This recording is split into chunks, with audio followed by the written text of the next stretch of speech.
Sa lalawigan sa Siquijor, malampuson ang mga nurses, medical technologists ug mga doktor sa Vicente Soto Memorial Medical Center ug sa Department of Health sa Region 7 sa ilang pag-abag sa Siquijor Provincial Health Office aron muminos ang mga kaso sa COVID-19 sa lalawigan.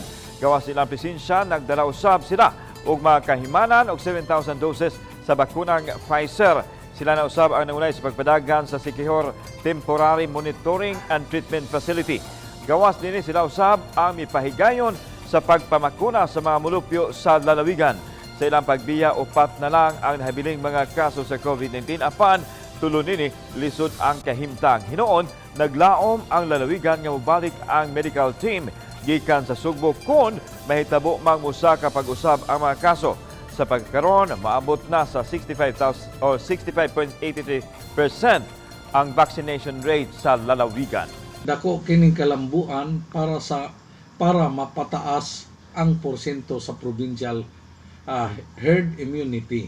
Daghan salamat sa mga igsuon natong Sugboanon sa inyong tabang, labi na sa mga doctors, medtech ug nurse.